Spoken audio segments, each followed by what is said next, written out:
বন্ধুরা, আজকে আমি ইলিশ মাছের মাথা দিয়ে কচুর শাক বানাবো। তার জন্য কচুর শাকটাকে ভালো করে কেটে ধুয়ে নিয়েছি। আর কড়াইয়ের মধ্যে কচুর শাকটা দিয়েছি, খুবই অল্প জল দিয়েছি, আর এই যে নুন দিয়ে দিয়েছি। এবারে এটাকে সেদ্ধ হতে দেব, ভালো করে ঢেকে দেব, ঢেকে সেদ্ধ হতে দেব। এবারে কচুর শাকটা সেদ্ধ হয়ে গেছে, ভালো করে জল ঝরিয়ে নিয়েছি। জল ঝরিয়ে ঝুড়িতে আমি রেখে দিয়েছি। একটা কড়াই চাপিয়ে নিয়েছি, আর ইলিশ মাছের মাথাটা নুন হলুদ মাখিয়ে রেখে দিয়েছি। এবারে কড়াইয়ে আমি তেল দিয়ে দিচ্ছি।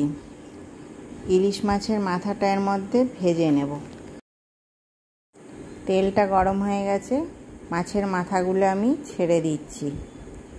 মাছের মাথাগুলো দেওয়া হয়ে গেছে, এবারে ভালো করে আমি ভেজে নেব। ভালো করে উল্টে পাল্টে লাল লাল করে ভেজে নিয়েছি। এবারে মাথাটা আমি উঠিয়ে নিলাম। কড়াইয়ে আর একটু তেল দিয়ে দিয়েছি, তেলের ওপর তেজপাতা কেটে দিয়ে দিলাম। তেজপাতার পরে কাঁচা লঙ্কা দিয়ে দিলাম, 2-3টে। কাঁচা লঙ্কাটা একটু হতে দেব।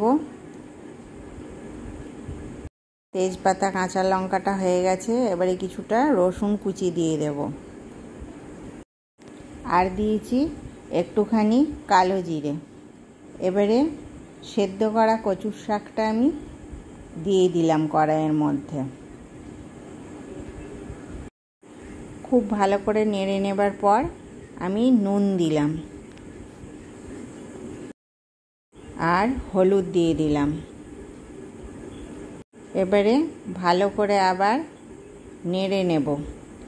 আর এইগুলোকে ভালো করে কচুর শাকগুলো ভেঙে ভেঙে নিতে হবে খুন্তি দিয়ে। খুব ভালো করে নেড়ে নিয়েছি। এবারে জিরে ধনে গুঁড়ো দিয়ে দিলাম আমি, বেশ 3-4 চামচ মতন। আর কিছুটা লঙ্কা গুঁড়ো দেব। লঙ্কা গুঁড়ো দিলে আর একটু ঝাল ঝাল হবে। লঙ্কা গুঁড়োটা দেওয়া হয়ে গেছে। এখন আবার খুব ভালো করে নাড়াতে হবে। নাড়িয়ে নাড়িয়ে কচুর শাকটা একেবারে সব ভেঙে ভেঙে যাবে। এখন মাছের মাথাটা এবারে আমি দিয়ে দেব। মাছের মাথাটা আর তেল যতটা ছিল সবটা দিয়ে দিলাম। আর মাছের মাথা আর কচুর শাক এবারে এমন করে মিলাতে হবে যেন একটুও জল না থাকে। তলাটা আটকে আটকে যাবে, ততক্ষণ পর্যন্ত কচুর শাকটা নাড়তে হবে। এখন আমি খুব সামান্য চিনি দিয়ে দেব। এর মধ্যে একটু মিষ্টির দরকার হয়, সেই জন্যে 1.5 চামচ মতন চিনি দিয়ে দিলাম। তারপরে আবার খুব ভালো করে নাড়াবো।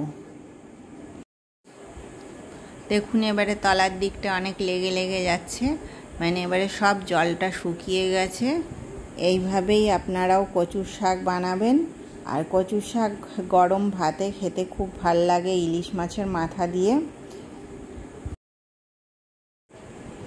আমার চ্যানেলটাকে আপনারা লাইক শেয়ার সাবস্ক্রাইব করবেন আর আমার পাশে থাকবেন।